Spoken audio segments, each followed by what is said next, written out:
Pessoal, não vamos esquecer de acionar o sino. Olá, combatentes do canal Arte da Guerra.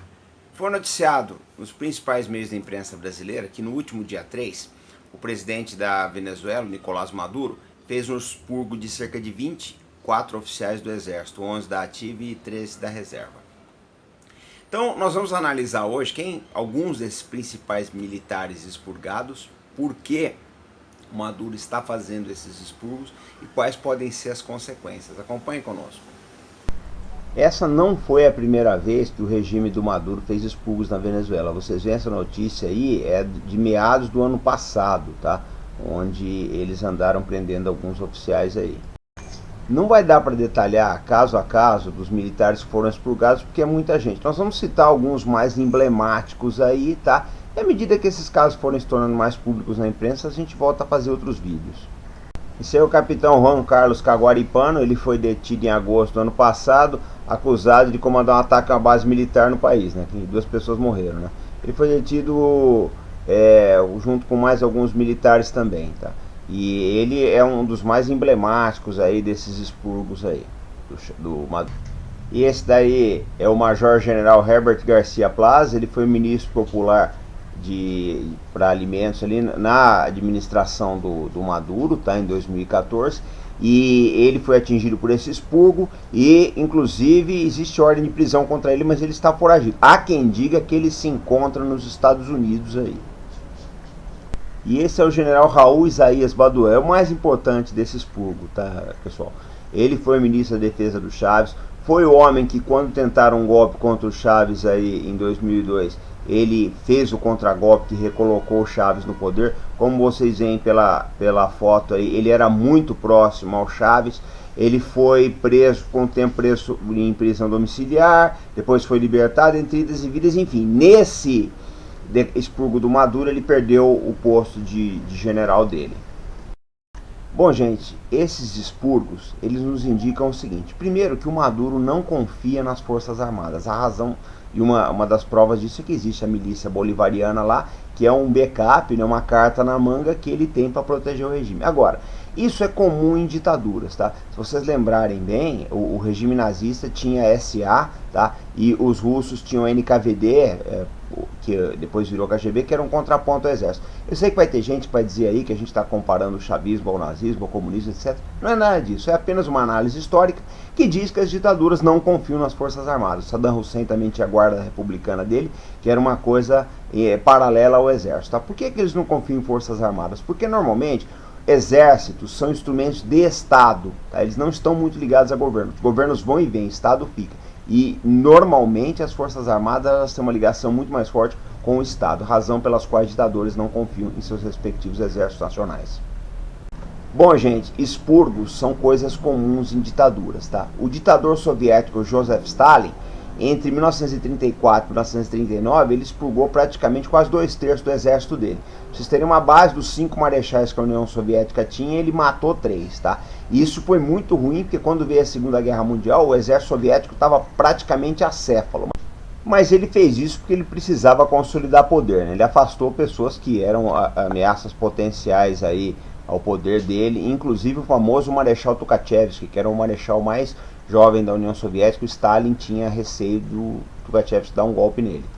O Hitler também fez os expurgos quando estava ascendendo na Noite das Longas Facas, em 1934, depois fez expurgos antes da Segunda Guerra Mundial. Ele afastou os militares que eram contra a guerra, e durante a guerra também, na Operação Valkyria, lá tem o filme, vocês assistem aí, ele se livrou de muitos generais e altos oficiais aí que lhe faziam oposição. Então eu já sei que vai ter gente que vai ficar brava aí, que a gente está comparando o chavismo com o nazismo e comunismo, mas na verdade não adianta chiar, porque na verdade não é nada disso. A gente só está mostrando como é que é a história, tá? E é bom as pessoas tomarem conhecimento disso. Bom, eu tenho a dizer uma coisa para vocês também, uma ressalva com relação ao Maduro. Eu já bati bastante no governo dele, mas eu tenho que falar uma coisa aqui que é importante vocês saberem. A oposição venezuelana também não é santa, tá? Todas as tentativas que houveram aí em termos de negociações, elas fracassaram. Então eu acho que na verdade os dois lados estão errados. Mas vamos olhar uma coisa, gente. Durante anos, durante décadas, essa é a elite que estava no poder na Venezuela, ficou ali usufruindo das benesses do petróleo. Apareceu um aventureiro, que era o Hugo Chávez, essa é a realidade, um populista, um aventureiro, um salvador da pátria. Tudo aquilo que nós sempre combatemos aqui no canal, não gosto de salvadores da pátria. Apareceu e fez o que fez, deu no que deu. Então, se por um lado você tem o pessoal que está no poder hoje, chavismo, madurismo, o nome que vocês quiserem, tá? E que não quer largar o osso, por outro lado, você tem gente que veio antes que praticamente só queria se dar bem. Então, esse é o que eu falo sempre pra gente aqui.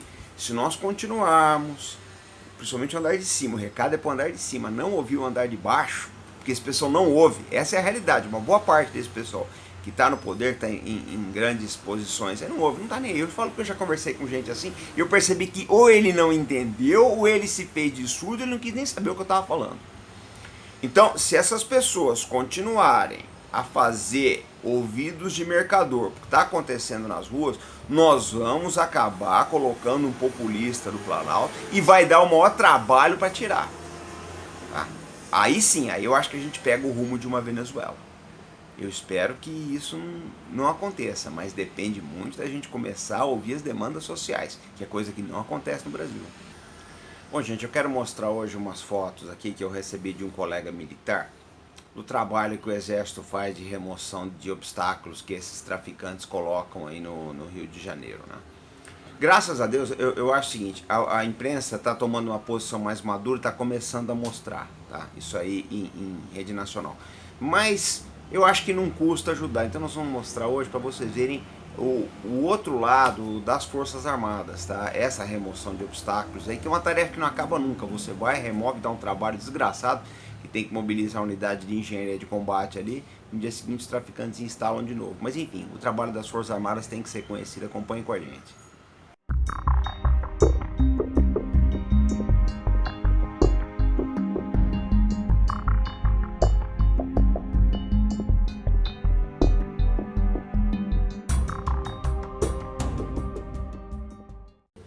Bom, pessoal, eu foco numa coisa, sempre muito numa coisa aqui no meu canal, que é o professor. Eu já falei isso pra vocês várias vezes, o valor que eu dou pro professor, tá? Então, eu tive um vídeo semana passada, ontem, perdão, que o pessoal comentou muito aí, foi sobre o Neymar aí, né? Então eu já vou dizendo pra vocês, eu não tenho a mínima admiração por ele, não sei porque tem tanta idolatria em cima desse cidadão aí. Eu acho que em vez disso, vocês tinham que estar idolatrando, como disse o meu amigo Boanerges, aquela professora que morreu lá em Minas Gerais. Essa sim, pra mim, é uma heroína, tá? Salvou as crianças lá morreu tentando salvar as crianças do incêndio. Essa mulher devia ter 50 milhões de seguidores no Instagram. Essa mulher tinha que estar em outdoor, em painel aí, como um exemplo nacional. Então a gente reclama que a vida vai mal, mas a gente empodera essas pessoas. Olha quem nós estamos empoderando. Tá? Eu falo sempre isso, olha quem nós estamos elegendo como os nossos padrões de valores. Porque isso aí vai determinar a nossa existência, pessoal. Isso aí vai determinar como nós vamos viver no futuro. Bom, eu encerro o vídeo aqui dizendo o seguinte.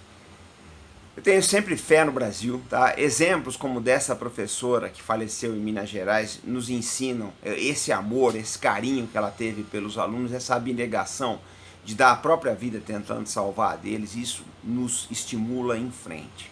Exemplos como eu tive dos meus professores na escola que me ensinaram tudo que eu sei, me ensinaram a conviver, tá? Passaram por cima das minhas fraquezas e me ensinaram a seguir em frente. Então esses exemplos, gente, eu acho que não morre, eu acho que é isso que a grande mídia tinha que valorizar, é isso que a grande mídia tinha que fazer homenagem, tinha que fazer documentário, tinha que fazer filmes, etc.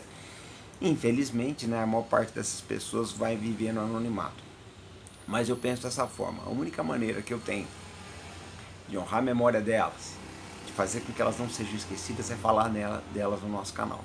E se vocês fizerem esse favor de compartilhar isso, de espalhar isso para frente, de maneira que a gente lembre desses bons valores, eu acho que vocês estão fazendo a parte de vocês no sentido de contribuir para um país melhor. Eu acredito muito no Brasil, gente. Eu acredito muito.